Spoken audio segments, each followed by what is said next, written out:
Hello everyone, welcome to our first programme in Series 2 of Hidden Kinvara. Today we're going to visit Claddagh in English, one of the most ancient settlements in Kinvara.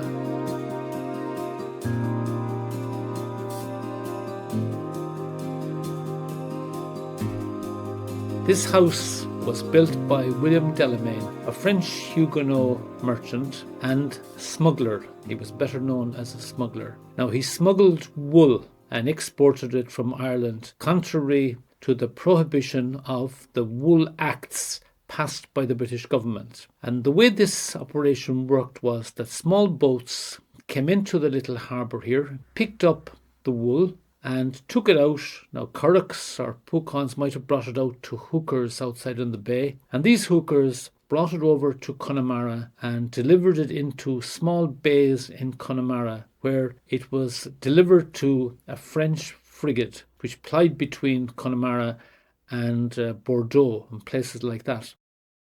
And in return for the wool, the frigate brought in brandy, tobacco, wines and tea. And these products were brought back by the boats back into all the little coves around Galway Bay, including, as I said, Parkmore, Crishuha, Kinvara, Ballybrannigan. It was very difficult for the authorities to stop this, as all of the gentry along the west coast of Ireland were involved in this business, as it was very, very lucrative. And in order to get prosecuted, you had to get caught with the contraband in your possession. Although the Connacht Journal newspaper reported on March the 1st, 1792, that 23 bales of tobacco were seized at Nogara outside Kinvara. So sometimes people got caught. Now we're here at the back of Delamain Lodge at the old quay. Now this quay was a busy one back in the time of William Delamain, because it was from here that most of the stuff that he exported and imported went through. And if you can imagine all the stories that this particular quay might tell you of those small boats coming in here, being loaded with wool and going out along a deep area out along there, and going out to meet in Parkmore the hookers that would take the wool from them and bring them to Connemara, and bringing back brandy, teas, tobacco, French wines, and bringing it in here. Now this here is the courtyard of the old Delamain Lodge, and the house itself, as you can see, was a substantial house with a number of servants working here. And Delamain himself was rich. He was a rich man who married well here. He married one of the O'Shaughnessy's from Ardnamullivan, and it showed that he married into the gentry, so he belonged to the gentry. And later on in the 1790s, this house was sold, and after that various people lived in it before it became the property of the parish, and the succession of parish priests lived here. Now, one of the great mysteries of this place here is the tunnel, because a tunnel was required for bringing the contraband to the boats and back from the boats. Now, there's no sign of a tunnel now, but we suspect that the tunnel came out just round the corner over there. That it was that way. It was away from the prying eyes of the military that resided in the Coast Guard station in the Upper Claddagh, so that people could bring the boats could be loaded here and unloaded without any prying eyes.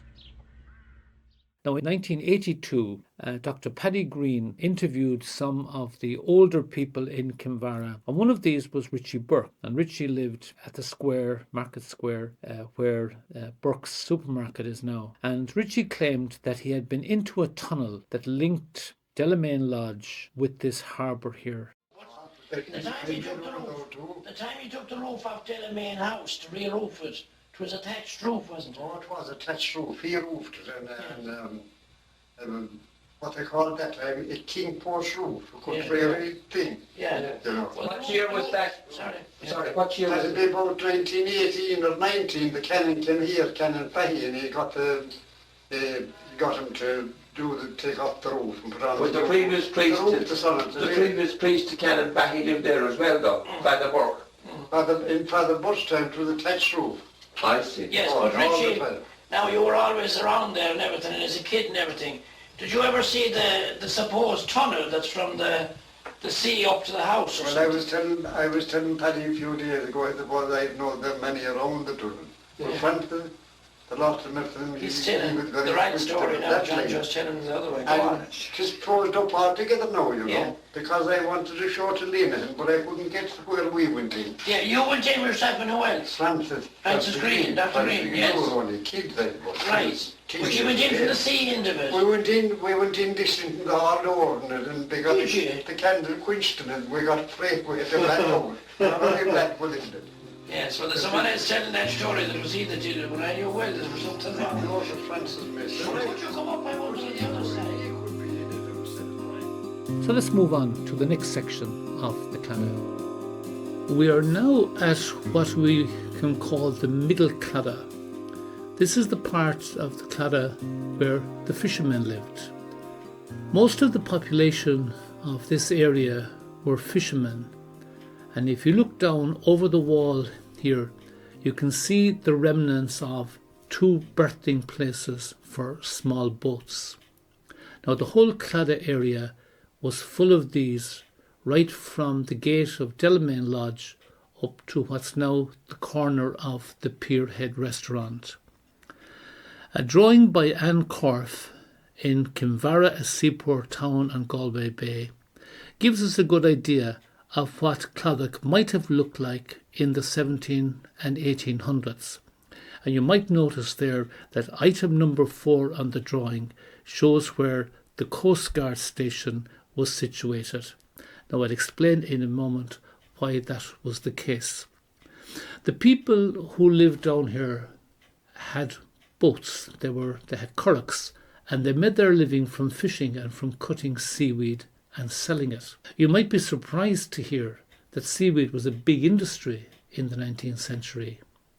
An 1821 report stated that £20,000 worth of seaweed was brought into Kinvara harbour and exported from the harbour during the season, and the report remarked that 60 to 100 boats would come in on a high tide delivering seaweed there. And the boats also carried wheat, barley and timber into the quay, and these were exported using the hookers from Kinvara to Galway. Now, these boats as well were very likely used in the smuggling of wool. They would go down to the back of Delamain Lodge to the little quay and pick up the wool there and take it out onto the bay, maybe to Parkmore, and turn it over to the hookers. So there was a big industry, a big way of life for the fishermen of the Claddagh being involved in smuggling. And they needn't have feared a lot because everyone was doing it. The Coast Guard station was located where it was located in order to try and put a stop to that. Now, the other way that people made their living in those days was through fishing, and they fished for mackerel and herring, and the herring was captured and salted and kept for the rest of the year. Now, when I was a young fella, I ate one such herring, and the taste of it was absolutely vile. My father told me that his father and himself often caught herrings over in Kinvara harbour, just underneath Seamount's big gate. So they were caught up to relatively recent times, whereas in modern times, very few herring, I don't think, come in at all. But back in the 1960s, large shoals of mackerel came into the harbour, but very few people fished for them. We fished for them from the quay, but they weren't really fished for commercially. It was just kind of a hobby. My father, I suppose, was the only one who fished for mackerel commercially, because that was the era of the fast and abstinence on Friday. So when one came in with his load of fish on Friday, there would be a crowd waiting on the pier ready to buy the fish for dinner. Rainer Krauss maintained this tradition, although his interest was much wider in the kind of fish that he got up to more recent times.